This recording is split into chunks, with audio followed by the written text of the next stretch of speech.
avant d'aborder la notion de DAX, nous allons d'abord créer une table calendrier qui va nous servir d'analyser les ventes par année, par trimestre, par mois et de réaliser des calculs DAX en année, en mois, etc. En fait, pourquoi créer une table de ce genre alors que déjà nous avons des colonnes, année, date, trimestre, etc.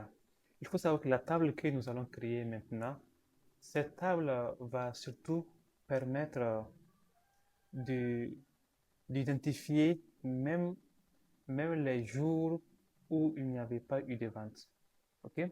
Donc, ça permet de sélectionner ou bien d'identifier toutes les dates depuis la période inférieure. Par exemple, si je prends la table facteur vente, donc nos ventes, je viens sur date de commande. Ok, date de commande. Ici, on voit qu'on commence de 2016. Pour réellement voir, je viens sur la colonne créée pour les années.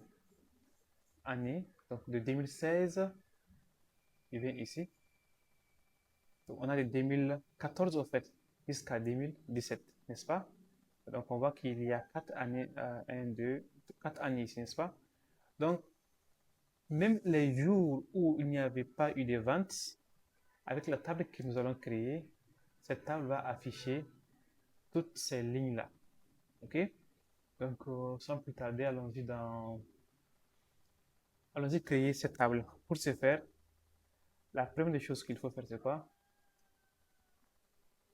Donc, on cherche modélisation. Donc, il y a ici affichage des rapports. Jusqu'à présent, on n'a pas commencé à créer nos rapports. Ici, affichage des tables. On avait vu aussi ici vue du modèle. OK? Nos DAX, qu'on va voir plus tard, et vue TMDL. OK? Pour l'instant, nous sommes ici. On rentre dans modélisation. Donc, une fois dans modélisation, on cherche une nouvelle table. Celui-ci. Donc, on patiente un peu le temps que ça se télécharge. Patiente, voilà. Donc, vous voyez qu'il y a une barre de formule qui apparaît. Alors, qu'est-ce qu'on va mettre dedans? On va écrire les noms de la table. On va écrire les noms de la table. On va écrire d'abord table. Vous voyez que ça nous indique qu'on veut créer une table. Donc, on crée, on donne les noms calendrier. OK, calendrier. On met égal. Donc, comme vous avez mis égal. Et on met la formule qui nous permet de créer une table calendrier. Donc, on met c'est calendar. Calendar auto. Le voici ici. Calendar auto. On sélectionne et on ferme la parenthèse sans rien mettre dedans. Donc, lorsqu'on fait ça, on crée une table qu'on dit que cette table-là, c'est une table calendrier et on fait entrer. Observez bien la partie là. Lorsqu'on va cliquer entrée, la table va se générer ici. On fait entrer. Et patiente, regardez bien. Voilà, vous voyez, calendrier est apparaît et il y a une colonne date qui est dedans. Donc voici la colonne date qui est dans notre table calendrier. Donc, mais qu'est-ce que vous remarquez? Vous voyez que ça va montrer année, trimestre, mois, jour, etc. Mais nous, on veut changer la forme. On veut plutôt montrer à notre modèle que celui-ci, c'est juste un calendrier. Donc, du coup, on vient d'en marquer comme table de dates. Donc, on coche, donc, marquer en tant que table de dates. Vous pouvez lire pour activer la création de visuels de tables et de mesures rapides liées à la date à l'aide de marquer là en tant que table de date. N'oubliez pas que les tables de date intégrées qui sont déjà associées à cette table seront expressions d'axes qui s'y rapportent peuvent être rompues. Donc ici, ça va tout simplement nous dire que les DAX que nous allons créer plus tard, ok, vont facilement identifier cette table pour faire nos analyses temporelles. Donc, toute analyse temporelle que nous allons mener sera liée à cette table. Donc, ici, je sélectionne date, donc la colonne date, et puis je fais enregistrer. Vous allez voir que, voilà, ici maintenant, on a une table avec une colonne date. Donc, on peut venir l'observer ici. dans l'affichage des tables. Donc, ce qu'on va maintenant faire, c'est de commencer déjà à créer les autres colonnes pour notre table. Donc, soit on vient ici, on vient dans modélisation, nouvelle colonne ici, ou bien on vient dans affichage table, on cherche outil, oui, outil est déjà là, et on choisit nouvelle colonne. Donc, moi, je vais partir d'ici, nouvelle colonne. Je patiente un peu le temps que ça se génère. Donc, vous voyez la colonne qui s'est générée. Donc, le nom de la colonne. Moi, je vais créer une colonne année. Donc, qu'est-ce que cela va faire? Cela va tirer les années qui sont dans notre année. On va tirer les années qui sont dans notre colonne date. Donc, on met année égale. La formule, c'est years. Il faut mettre years. Donc, c'est en année. OK? Years.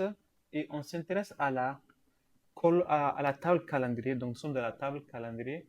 Donc, calendrier. Donc, on va dire qu'ils sont dans la table calendrier. Voici la table calendrier. Et la table calendrier contient la date. Donc, on sélectionne celui-ci. OK? Et on ferme. Donc, une fois fermé, dès qu'on fait OK, automatiquement la colonne va se générer et ça va nous trier au fait toutes les dates, toutes les années au fait qui sont dans la colonne date. Donc, on fait entrer. On patiente. Voilà, vous voyez, non? Même chose, on va aussi créer une colonne trimestre, pourquoi pas. Même principe, je viens dans outils, je viens sur nouvelle colonne, ok, nouvelle colonne, je patiente. Donc, vous voyez que la formule est là, donc je vais prendre trimestre, trimestre, trimestre égal. Je prends un grand T pour indiquer que devant chaque trimestre, de mettre T. Voilà, trimestre 1, trimestre 2, trimestre 3, trimestre 4, ok? Et je vais choisir le symbole E ici. Et je vais prendre la formule quarter qui est là. Quarter, entre parenthèses maintenant. Je sélectionne la table où je suis, calendrier. Donc je suis dans la table calendrier et j'ai besoin de la colonne date. Je ferme. OK? Et je fais Enter. Quand je fais Enter, vous allez voir que ça prend T1, T2, T3 et T4. Et ça s'est fait comme ça. Donc on passe, vous voyez, donc T1, T2, T3, T4. Si je regarde un peu, le temps que ça finit, ça n'a pas fini. Travail en cours. Je patiente.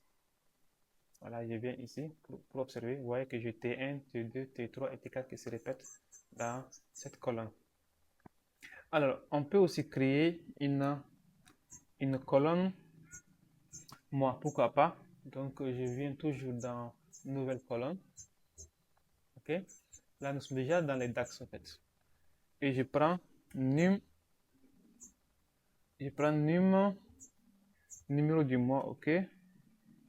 Je prends numéro du mois égal. Donc, j'ai nommé la colonne numéro du mois étant mois. Et je prends mois en anglais. Donc, les codes sont en anglais.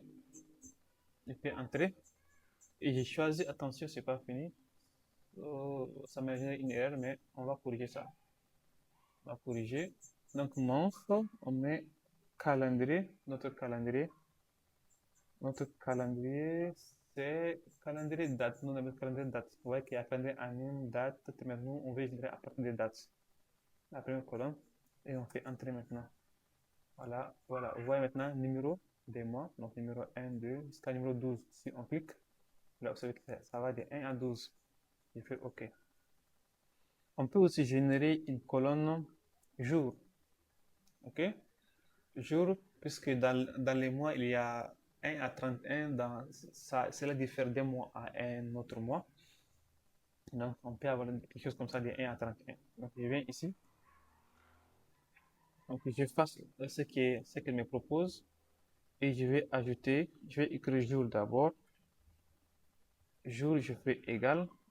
Donc, day. Jour, c'est day, non en anglais. Donc, voici day. Je clique. Et une fois day est là, je prends maintenant calendrier. Donc, je suis dans ma table calendrier. Dans ma table calendrier. Moi, c'est calendrier date qui m'intéresse. Date qui m'intéresse, je ferme la parenthèse. OK? Et je fais entrer. Voilà, donc ça fait des 1. Si on patiente, on regarde ensemble. Donc ça fait des 1. Ça fait des 1 à 31. Voilà, comme vous le pouvez remarquer. Je fais OK.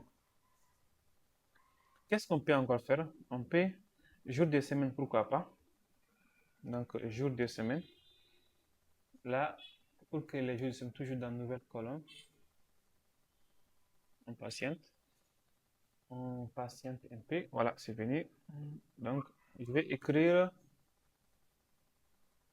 jour, semaine, ok? Jour, semaine, égal. Là, il faut prendre format. Donc, format, comme ça se montre ici. Format, nous sommes dans le calendrier. Nous sommes dans le calendrier. Et dans le calendrier, je vais le créer à partir de la colonne date. Donc, je indique que nous sommes en jour. Donc, je mets 2, 4 fois. Je ferme. Et je ferme la parenthèse. Et je fais entrer. On patiente. Donc, les jours concernés, c'est quoi? On a mercredi, jeudi, vendredi. Donc, ici, nous sommes quoi? Nous sommes au premier, donc les 7 jours de la semaine. On a dimanche, jeudi, lundi, mardi, mercredi, samedi, etc. OK? Donc, ici, on voit que numéro 1, le premier, nous sommes le premier, mercredi, le premier 2014. Trimestre 1. Donc, ça correspond au mois de janvier, au fait. Donc, on va aussi générer une colonne pour voir exactement les mois. Donc, ici, on voit déjà qu'il y a les numéros des mois. Donc, mois 1, mois 2, mois 3, etc. Donc, on va maintenant générer une colonne pour les mois. Donc, pour faire ça, du mois, si vous voulez, nom du mois. Donc, nom du mois, pourquoi pas. Nom du mois. Et je garde la même forme parce que c'est le même format, mais seulement il faut indiquer que c'est un mois, month. Donc, il faut mettre mois 4M. Donc, on a mis 4D pour dire que c'est un jour. Donc, ici, on met MMM jusqu'à 4 fois. On a 1, 2, 3, 4. Donc, c'est bon. On fait entrer. On patiente. Donc, on a janvier, février. Donc, si je clique, vous allez voir que ça génère les mois jusqu'au mois de. Donc, on a août, avril, décembre. Une fois qu'on a fini de créer ces colonnes, on peut maintenant créer notre relation entre. Regardez la table que nous venons de créer, la table calendrier qui est là. Je le mets à côté. Donc, voici déjà qu'il y a des relations entre les tables. Donc, pour avoir une relation entre la table calendrier et la table fête, qu'est-ce qu'on fait? On sait que date, c'est la première colonne qu'on avait créée, c'était date. Donc, date a été créée à partir des différentes dates qui sont dans cette table. Et il n'y a que deux colonnes, la colonne date d'expédition et la colonne date de commande. Nous, on va lier date à date de commande. Donc, qu'est-ce qu'il faut faire? Sélectionner date et les lier comme ça. Et sur date de commande, je laisse. Maintenant, j'ai choisi un à plusieurs. Donc, ça veut dire que ici, on sait que chaque jour est répété une seule fois. Comme dans le calendrier, dans la table calendrier, chaque ligne est répétée qu'une seule fois. Alors que dans la table de vente, chaque ligne peut se répéter plusieurs fois dans le sens où chaque date peut se répéter plusieurs fois. Donc, plusieurs ventes peuvent avoir lieu le même jour. Donc, c'est pourquoi on prend un à plusieurs. Donc, un pour dire qu'il n'y a qu'une seule ligne qui est liée à ça. Donc, ça, c'est la notion de la cardinalité, au fait. Donc, une ligne peut être liée à plusieurs lignes ici. Donc, une ligne peut être liée à 15 lignes, à 20 lignes, à 30 lignes, à une ligne encore. Donc, ça, c'est la notion de la cardinalité. Donc, il faut faire maintenant enregistrer. Voilà, on voit les liens, c'est établi. Et maintenant, nous avons vu quoi dans ce que nous venons de faire et dans les vidéos précédentes. On avait vu la notion de la cardinalité, comment créer aussi des relations entre les tables. OK? Et nous avons aussi abordé les schémas en étoile ou bien schéma étoile en schéma en fait. Donc, start schema en anglais. Donc, c'est tout pour cette présentation. Dans les prochaines séries, nous allons essayer d'aborder maintenant la notion de DAX, comment créer nos DAX et nos DAX fondamentales jusqu'au DAX avancé. Merci pour votre attention et on se dit à la prochaine.